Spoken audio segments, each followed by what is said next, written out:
May the grace and peace from God our Father and the Lord Jesus Christ be upon you.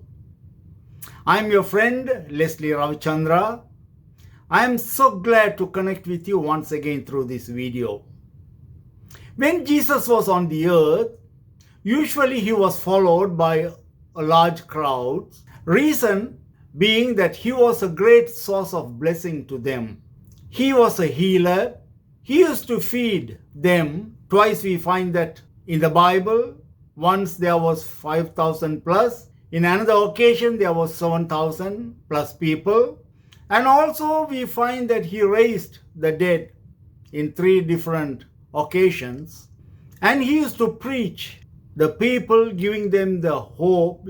Especially most of them came broken-hearted, found comfort through his messages in his preaching. And most of them all the time followed him to receive something from him. And they must have thought just by following him they are the disciples. But Jesus exactly knew what was in their heart. John chapter 2 verse 24 and 25 says, Jesus would not entrust himself to them, for he knew all people. He did not need any testimony about mankind, for he knew what was in each person. So people thought by just following Jesus Christ they could become his disciples. For that one, Jesus turned back to them and told them there are conditions to be fulfilled to become disciples. For that, let us look at Luke chapter 14, 25 and 26.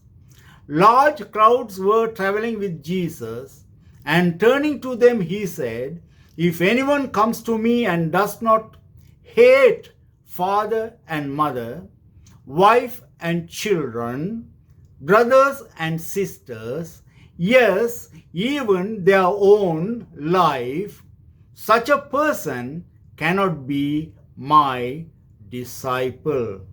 I am sure everyone was shocked to hear that one. Why this type of condition? And they were a little puzzled over his statement. Even I think it will puzzle all of us. Why did Jesus say? Why did Jesus demand such a condition to become his disciples? When people are in confusion, Jesus used to tell them an earthly story to explain them the kingdom principle. We call it a parable, and the Bible is so full of parables. There are about 30 parables of Jesus Christ explaining the kingdom principle with the earthly stories. Here, immediately after he told the conditions to become the disciple, he told them a parable, actually 2 parables in a row. First one that we find in Luke chapter 14 verse 28.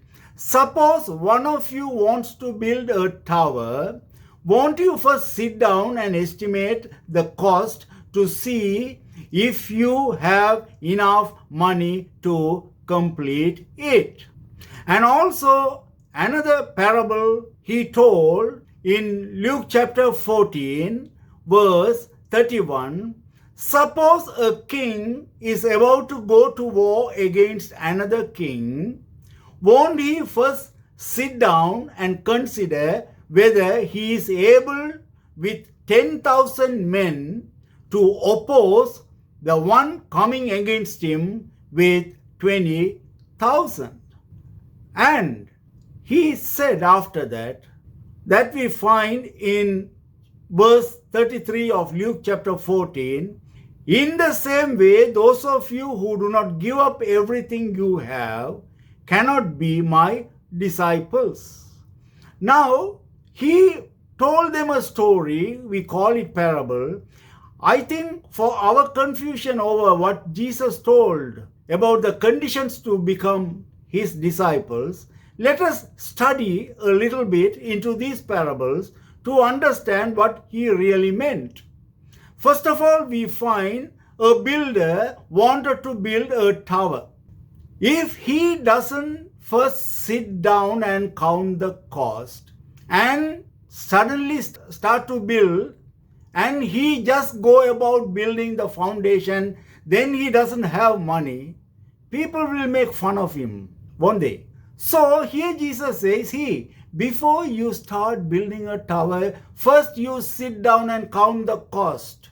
Then secondly, he told, suppose a king going for a war, he has to first sit down and check whether he have enough resources, manpower, physical strength.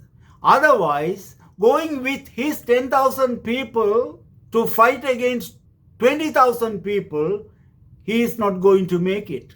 He will lose. So again and again in these two instances, he is trying to tell, hey, before you start doing anything, before you try to reach your goal and your objective, better sit down and count the cost. Consider whether you can do it. You have enough resources. Otherwise, you will end up in total failure. Similarly, then he says, hey, likewise, that means like these two guys, even if you have a goal of becoming my disciple, there is something you are supposed to do. What is that? He says in Luke chapter 14:33, I am reading it again. In the same way, those of you who do not give up everything you have cannot be my disciples. It is not following me make you a disciple. To become a disciple, there is a cost. There is something demanded of you, that is to give up everything you have.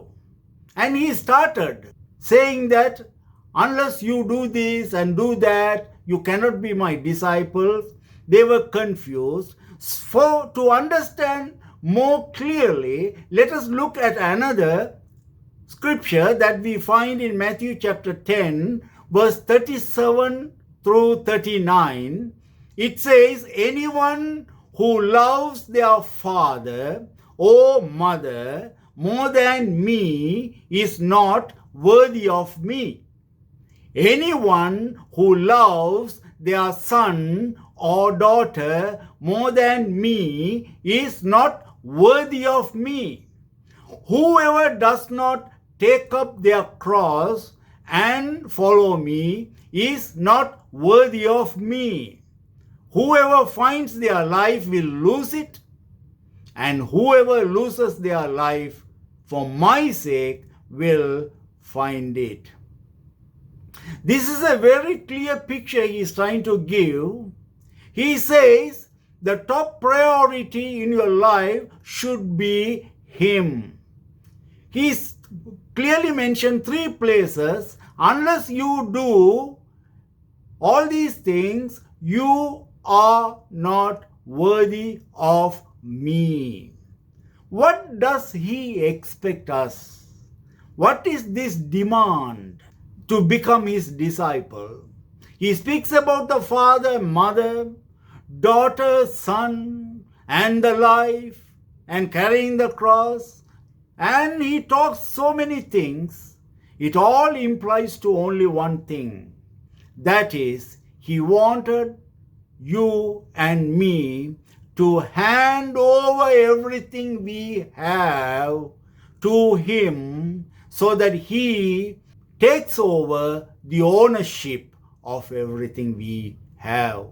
When we hand over what belongs to us will become his belonging, then all what we have now, we will become the caretakers and the stewards and the managers.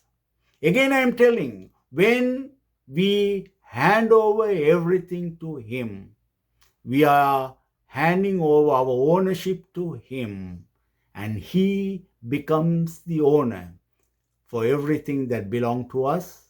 And then we will become the caretakers, stewards, and the managers to maintain them and to manage them in the way God wants us to be. To understand, our children then will become His and we will bring them up for Him. Our funds are His, then we will manage them as His.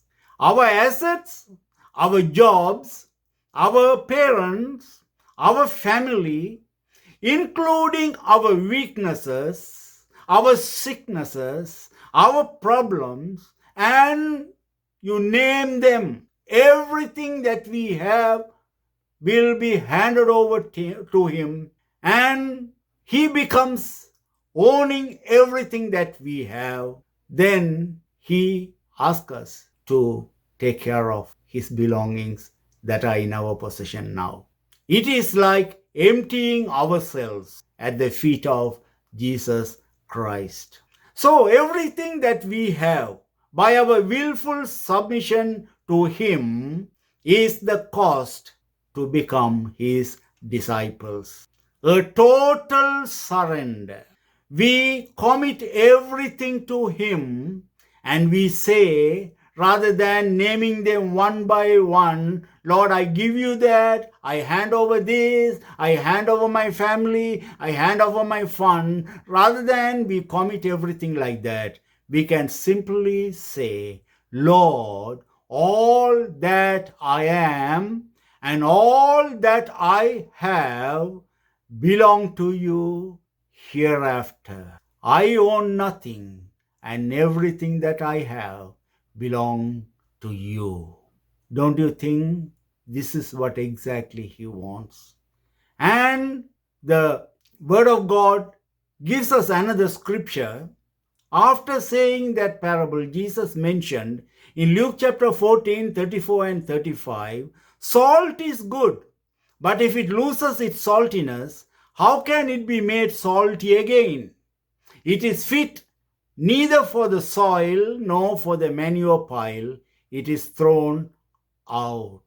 See, if the salt doesn't taste like a salt and function like a salt, and it loses its saltiness, it has no value, no meaning. It is good enough to be thrown away. Same way, a disciple has only one great quality, is his complete submission, complete handing over everything to the Lord for His ownership, and that is the mark of the disciple.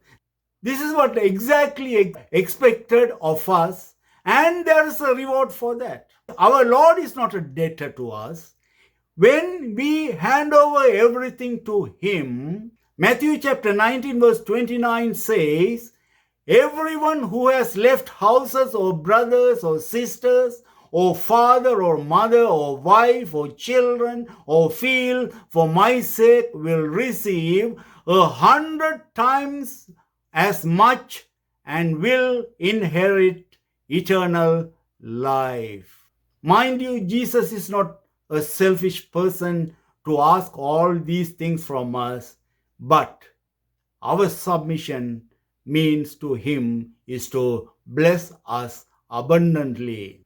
And when we hand over everything, we are relieved of our anxieties, our worries, because we have given everything to our Lord, and He will take care of everything.